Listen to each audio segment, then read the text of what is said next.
Gracias, presidente.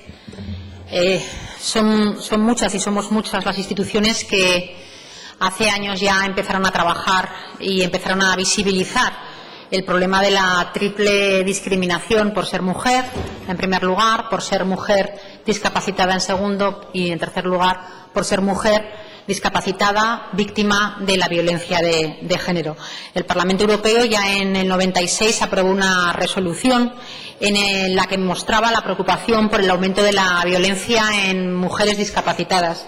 Y es evidente que en las mujeres discapacitadas existe una mayor vulnerabilidad y sus consecuencias además también suelen ser más evidentes y incluso más graves a veces, precisamente porque la mayoría de estos incidentes en muchos casos o en la mayoría de los casos ni siquiera se denuncian. En España las diferentes leyes y planes contra la violencia también recogen la prohibición de conductas discriminatorias y de acoso, exigencias de accesibilidad y exigencias de eliminación de obstáculos, entendiendo por conductas de acoso toda conducta relacionada con la discapacidad de una persona que tenga como objetivo o como consecuencia atentar contra su dignidad o crear un entorno intimidatorio, hostil, degradante, humillante u ofensivo.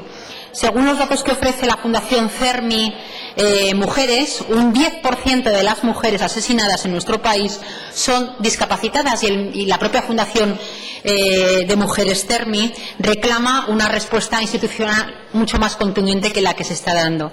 Mientras la respuesta de las administraciones llega, la Fundación CERMI Mujeres ha creado un proyecto de mediación para víctimas de violencia de género con discapacidad.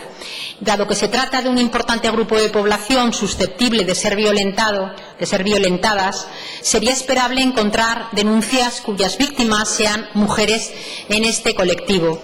Pero lo cierto es que no es así, no ocurre así, y por ello es necesario analizar cuáles son las razones de esta situación, por qué no denuncian, tanto en la existencia de malos tratos como en la falta de visibilidad de los mismos. A pesar de tratarse de un grupo de riesgo más alto, ni siquiera en muchos casos ellas son conscientes de esos hechos. En otros casos existen muchos menos servicios de apoyo también disponibles para ellas y la violencia contra las personas discapacitadas es más aceptada y menos castigada que en el resto de los casos. Por todo ello, y dado que se constata que la violencia contra las mujeres con discapacidad es más intensa, genera una mayor vulnerabilidad en la víctima e incluso puede agravar o producir la propia discapacidad, este grupo parlamentario apoyará esta proposición no de ley que plantea el Grupo Popular. Gracias. Gracias, señora diputada.